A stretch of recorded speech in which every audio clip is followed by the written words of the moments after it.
Jonathan Groff, you star in the Netflix series Mindhunter as FBI agent Holden Ford, who is fascinated by the minds of serial killers. Now, this feels very unlike characters you've played in the past. So what interested you in this particular role? The first thing that interested me was the name David Fincher on the email because I was such a huge fan of his. So any opportunity to work with him was exciting to me. And then when I read the sort of like scenes for the audition, they were these kind of long 15-page scenes that you would see more like in a play than in a TV show or a film. And they were so psychological and dense and interesting that the material just seemed so exciting. And the audition scenes were like scenes from the first episode and the third episode and the ninth episode and the 10th episode. So I could kind of get a sense of where the character was going and what sort of a big change and evolution he had. So that was exciting for me too. And coming from a theater background, having these lengthy scenes, these long several-page scenes, did that come naturally to you when it came to filming? Oh yeah, they were so fun.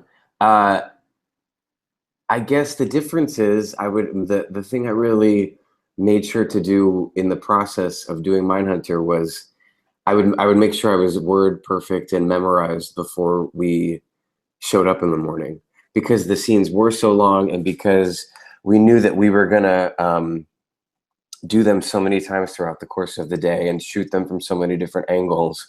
We would have like an hour, sometimes an hour or two of rehearsal in the morning before we would shoot it. And that in that moment, we would sort of pick all of our gestures and movements and blocking that we got locked into. So it was different in that with theater, you rehearse it for weeks and you sort of slowly memorize it and figure it out. But on this, you've got like 1 or 2 days to get that long scene. So I would come in memorized and ready to play. David Fincher, of course, a producer and a director of several of the episodes. He's known to be meticulous. Was that a very different experience compared to other directors you've worked with in film or TV? Yeah, I mean, David is specific because he's David. So I feel like in film or TV or even theater, whenever at least my sort of take on it is you're always inside of that director's head. You're inside that vision, you're inside his brain. No matter what project it is, the director for me is always the one that sets the tone and sets the process. So it was specific to David only because it was specific to David in the way that on other jobs it was specific to those other directors. And with David, he loves to work. I mean, he just like loves working, and he has this kind of the thing that I think I find most interesting and kind of inspiring about him is he's got this. He's like always working for excellence. Always taking the time. He always says, everyone paid so much money to be here on this day of shooting, so why don't we use absolutely every moment of this day in order to shoot instead of and he's sort of an essentialist and so he's always striving for excellence while at the same time knowing he's never going to achieve it. So it's kind of, I don't know, I like view him in this kind of noble way because we spend so many hours working and with so much intense focus, and everybody on the crew is so focused, ultimately knowing that it won't be exactly what we want it to be, but hopefully we can get it as close as humanly possible. Holden, your character becomes significantly darker over the course of the season as it progresses. Did it become more and more difficult to spend so much time in his mindset as he starts, his obsessions start to take him over? That was the stuff I was most excited to dig my teeth into, actually, as it got to the end. In those last 4 episodes, when he really starts feeling himself and kind of goes rogue in the end, that to me was the most fun to play. And the final scene with Cameron, who plays Edie Kemper, just the kind of like fucked upness and complexity and humor of all of that was a total blast to play. I loved playing that. Like the final arc of the character was really fun. Yeah. And you mentioned Cameron Britton playing Ed Kemper. He's one of the most prominent serial killer characters in the first season, and he's very physically imposing, but also this quiet, understated, menacing kind of performance. What was it like working with him just in his episodes throughout the season? He was awesome. Well, I met him when I first met him, and we read through the scene the first time. I had chills down my back because I had read the scene a bunch of times before, but never with him. And it was like, oh, wow, okay, so we're really doing like we're doing this like it's real. Okay, great. So I remember that first initial thing, and then he's just a sweetheart. It's so funny. He's like such a sweet, lovely person. I made him like a frozen voicemail for his like niece or something. We were just like we just had like a lovely time. He's just a lovely guy hanging out. But in the context of sort of the working, outside of the personal hang time, he's really, I mean, he's amazing in the show because he's amazing. He came in with his lines memorized and his characterizations ready to go, and just like came in ready to kill it, and he did. And it's so exciting to work in that with really great scenes, with a great actor, with an amazing director, and this crew, and everyone just like is so into it. So that was really, those scenes in particular were really just fun. It was so fun to do it over and over again and find the intricacies, and so interesting. It was a blast. And now what's interesting about Holden is that while he's studying psychopaths, the show leaves it kind of open to interpretation whether he's become one himself. So do you think Holden is a psychopath, or maybe on his way? I think maybe I might be a psychopath in my real life, because the idea of Holden as a psychopath never occurred to me. It never occurred to me until my friends started watching the show, and they were texting me saying, I'm calling it, I'm on episode 6 and you're going to become a serial killer. And I was like, what? What is that? Didn't get that. I guess watching it back, I can see what people are saying, but was not thinking that at all while I was doing it. And also, one of the things that I love about the writing of the show, well, one of the things David said in rehearsal was, the only arguments I'm ever interested in dramatically are arguments where everybody's right. And I think that he and the writers did such a good job of towing that line in all of the kind of complex discussions in the show, like the foot tickler principal Wade, who is this principal at a school who's tickling children's feet, and I try to get him to stop, and he tells me why he doesn't want to. Anyway, that's all to say, I think that Holden is right. So when I was playing him, it didn't seem crazy that I walk out of the room and then I end up kind of alone and kind of disappointed in my girlfriend, and disappointed in the FBI, and disappointed in my partner, and end up in the arms of Ed Kemper. It all seems incredibly logical to me. But I'm playing the part, so maybe I'm extra empathetic, or maybe I'm a psychopath. Well, either or. That's it's hard to be both. I think they're kind of mutually exclusive. Now, of course, the show deals with the psychology of killers, but in a broader sense, I think it's also dealing in ways with masculinity in general, which we see in how the killers regard women, but also how Holden, his relationship develops with his girlfriend Debbie. What did you think about that dynamic as it goes along, and he starts to get a little bit less open to her as an equal with input? Yeah. Well, I think that was the thing that drew. He's so ambitious, and he's so curious and hungry for knowledge, that Debbie, when he first meets her, kind of blows his mind, like sexually and intellectually. And it's sad how it kind of, I can relate to it, sadly, I guess, how sometimes in relationships, the thing that pulls you together is the thing that pulls you apart. And I think that, we see kind of the effects, and John Douglas in his book writes a lot about how talking to the serial killers, and even more so talking to the victims and the families of the victims, just ripped him apart and debilitated him mentally and physically. And so we start to see it kind of wearing on the characters, but Holden seems kind of infallible and obsessed with what they're finding and the excitement of that he's a little desensitized to the horror of it all. And then there's that scene with Debbie where she's wearing Jerry Brutos's high heels and he can't get it up and he doesn't talk about it with her. And I always find that moment so interesting because he's so verbal with her and they talk about everything, but the minute it starts to become real, he can't talk about it with her. And it sort of drives a big like separation between them. They ultimately can't get over it. But yeah, it's sort of that sad thing of your work taking over your life and not being able to communicate with the person you're with and ending up kind of alone. And I think, sadly, I personally can relate to that in a lot of ways. Yeah, I thought it was sad, but relatable, I guess. That's the short answer to my long answer.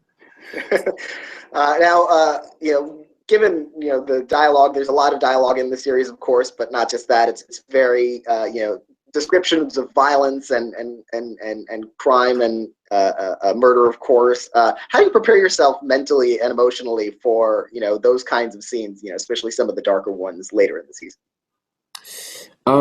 When I first read the book, it took me a long time to get through it because I kept reading it and being like, oof, and having to put it down with all the descriptors and the murders, and it just was so intense.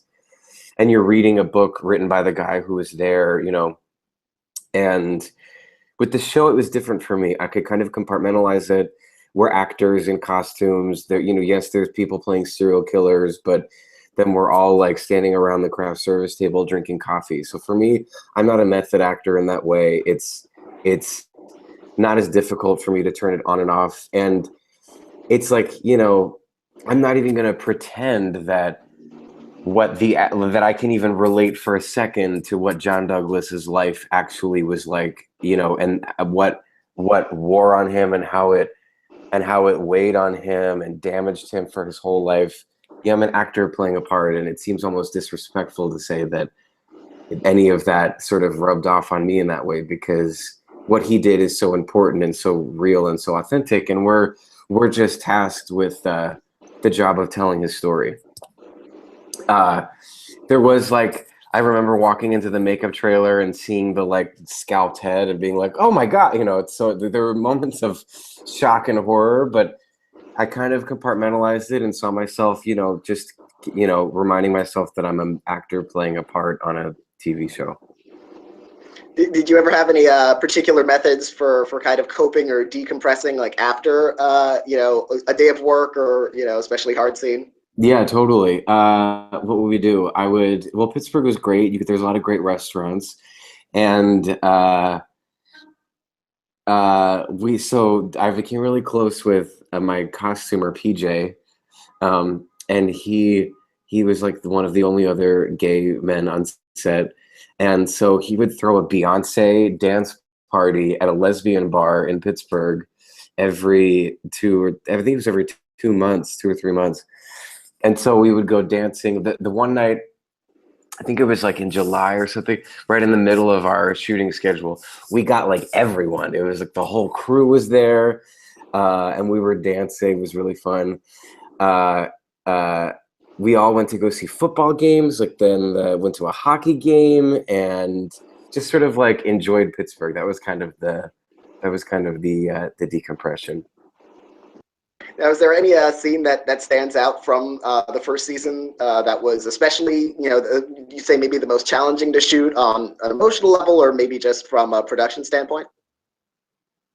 Oh, from a production standpoint. Well, emotionally or sort of just actor-wise, when we were actually doing it, it wasn't difficult. It was just, but sort of the sometimes you can psych yourself out with anticipation of something as opposed to just actually staying in the moment of doing things. And I remember getting to that final scene with Edie Kemper, getting up to that day and thinking oh wow, okay, this is the last scene of the show. And it's kind of an important moment, and I hope that, you know, I had sort of just like low grade anxiety about wanting to get that right because it just felt so important.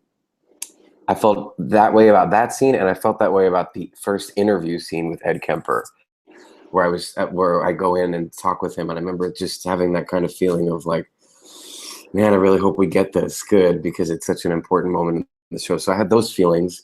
But then from a production standpoint, gosh, I would say that what was the hardest thing? It was really hot. I remember one really hot day where we were shooting. It was Debbie and I in a restaurant scene, and it was Pittsburgh, and it was like so hot. And for some reason, the air conditioners had broken, and so we were doing everyone the extras, all of us, Fincher, the crew, everyone was drenched, just sitting, and we weren't even, you know, we don't even do a lot of action in the show, but it was just sitting in this hot restaurant. And Courtney, our AD, said it was this, and then 4 years ago I was in the desert, are the two hottest days I've ever spent on the set. So I guess that's the first thing that comes to my mind. One day it was really hot. And you can't even tell that it was it's like a scene that goes by so fast, but I remember sweating a lot during that scene. Magic of makeup. Yeah, exactly. Now, Mindhunter is returning for a second season, and David Fincher has mentioned at one point that the show will focus on, you know, the Atlanta child murders that took place from 1979 to 1981. But in terms of your character, do you know anything yet about how Holden might evolve next season? I mean, I don't think that they've officially greenlit a second season. I know that I know it's in the works, but I don't know if it's like officially happening. I don't want to say anything because I don't want to I just don't want to say anything. I don't want to also too, because, you know, and this is the truth about anything, whether something happens or not, is that in early stages of development, so many things change and evolve, and even ideas perhaps that people have at one moment can change very quickly. So since we're not in Pittsburgh shooting it right now, I'm not going to believe that it's happening. That's sort of like my MO with anything. Even when I got the job, I was in Hamilton, and I got the job, and I couldn't believe that it was going to happen. And I had to request to leave the show early, and I was like, until I'm taking a shit in my trailer while we're shooting, I'm really not going to believe that this job is happening. That's just my MO. So yeah, I don't know. Hopefully season 2 happens. Speaking of Hamilton, before Mindhunter, you of course did have a couple of really great years there with Hamilton. Second Tony nomination for you, and you won a Grammy for that. And what's it like? You know, what's it like having been a part of that show, which now looking back is really going to go down as a landmark Broadway event? Yeah, I feel very lucky. I feel incredibly lucky. I snuck in. I replaced Brian Darcy James, who did the role that I played off Broadway, and he had to leave right after they opened off Broadway. So I joined them off Broadway. So I kind of felt like I lucked into that experience, and it was just, I mean, like performing in the White House for Obama and having all the people come to see the show, and it was just a dream experience. So in the moment of doing it was surreal and incredible, and now it's been almost 2 years since I left the show, and I still feel a great sense of pride to having been a part of it. Yeah, it's awesome. And of course, in the last year, you also said goodbye to the HBO series Looking, with a special farewell movie that aired in 2016. With so many TV revivals these days, do you think you'd ever like to check back in with those characters again at some point down the line? Anytime, any place, anywhere, I'm there. Yes, I love Looking. I love Looking. I was so grateful that we all were that. #grateful. I feel like such a douchebag now every time I say the word grateful, but I did feel very grateful that we got to go back and say good, because so many times the show gets canceled and then there's that unresolved feeling of, well, I guess that was it. And we got to go back, and it was just very meaningful. We loved each other and loved that show, and it was very personal for all of us. A lot of our directors were gay, and writers and actors and crew members, and it was just a really personal experience for all of us. So I would go back in a second. Yeah, it must, Christmas must be. special. Oh, that would be great. A Yeah. Christmas-looking special. Honestly, every year Exactly. like that. Yeah. Or honestly, just like a Thanksgiving special, an Arbor Day special, just like every holiday covered. 4th of July, right? Yeah. With, of course, that must be quite a different experience. With a set with so many other gay men, as opposed to Mindhunter, of course, which is a very straight kind of show. Totally. Well, I mean, I was going to make a couple inappropriate jokes that I'm now not going to make. Yeah, it was interesting because even in the second season, Reed Moreno was our DP the first season, and then in the second season, Javier, our DP, was a gay man, and we had gay directors, and it was so unique being in the majority. But one of the things that experience, because of that environment, it made me feel so comfortable with who I am, and you could talk about kind of anything, and I didn't feel like I'm around a bunch of straight dudes, so I have to kind of play down my sexuality or whatever. And really, that experience of looking and living in that experience empowered me to carry that into every job. So even though Mindhunter, was not a primarily gay crew, I never felt like I had to hide anything or be awkward or whatever, because I'd spent 3 years in San Francisco on a crew where we could just so be ourselves. And so that really is like one of the gifts that keeps on giving with me for Looking, is that it just sort of solidified me in my own identity and allowed me to sort of walk forward feeling really comfortable in my own skin, no matter what the set. Yeah, well, want to congratulate you on Mindhunter, and looking forward to the Looking Flag Day special. Amazing. Yeah, great. Me too. Thank you so much for talking with me today. Thank you so much. Yeah, have a great one.